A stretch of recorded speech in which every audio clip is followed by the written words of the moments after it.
What is good, Mexit planners? When I moved into my new place, the newspaper started showing up every single day. So I thought that would be a great opportunity to not only practice Spanish, reading Spanish, and learning sentence structure, but also to learn new information. So as I was reading the newspaper, I figured why not share this information with my viewers and subscribers? And so I picked out 2 to 3 stories, and I'm gonna do this every single week to kind of just give you a little bit about what's going on.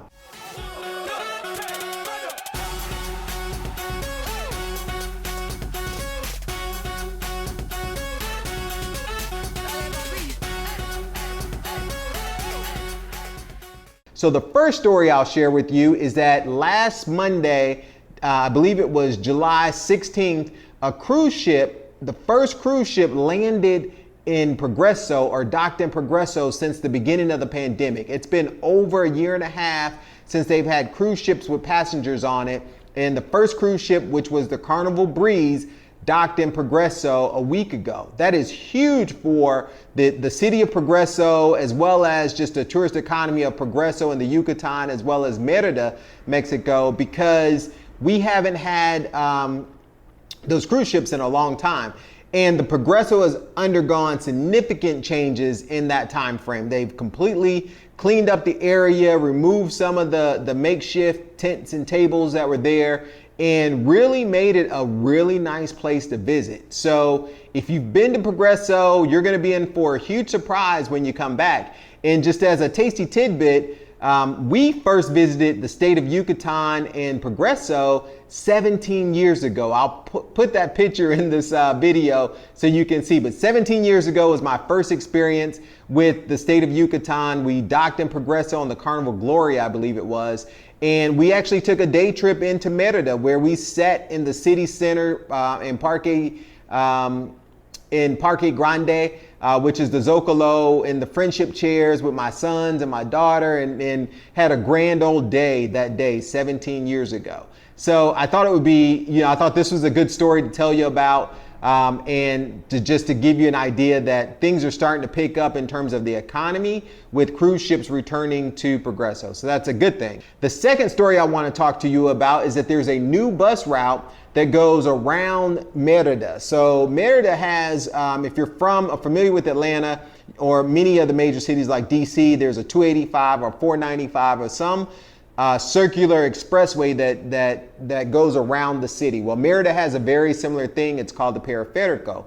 And prior to this new bus route, people actually had to go all the way from their remote town into Centro to catch a bus, then to go back north or go back east or west or wherever they were going from there. So the central hub for the local commuter bus for the city of Merida was, from your remote town, whether it's Tishkakab or wherever, into the central of Merida and then back out to wherever you're going, whether that's north.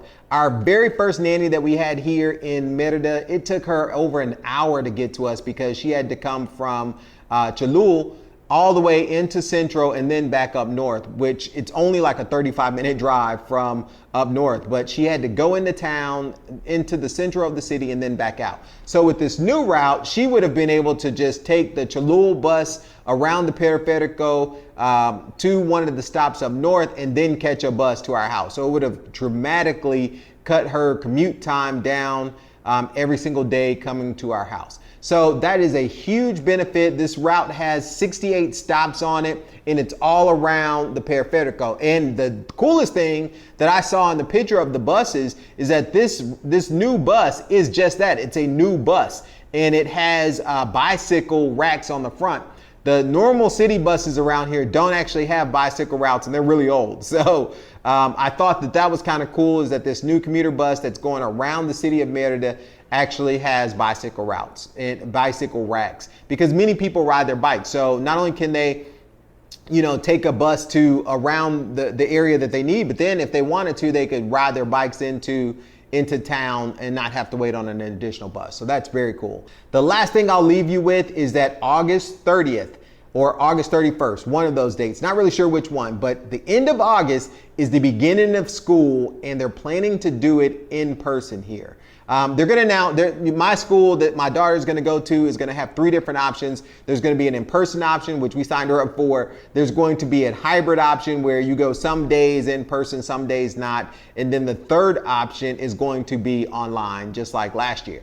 So they're planning to do school in person. I know they're giving folks the option. Last year, during the middle of the pandemic, all public schools were broadcast online. So from like 8 to 12, they had a channel that broadcasted the public schools, which was kind of cool because I actually went back to 3rd grade so to practice my Spanish. So I bought an antenna, tuned into the public school, and actually, listened to the Spanish class a couple of times to practice Spanish. I thought that was kind of cool. Those classes were also online on YouTube. So if you're interested, you could probably go back and look them up on YouTube and practice your Spanish. It was a great way to practice Spanish at a level, that I could comprehend, quite frankly. And so that is something exciting that the kids will actually be able to go back to school and get socialization. That was a huge thing my daughter missed out last year. Luckily, she had it the first 6 months we were here, but the kids are going back to school August 30th.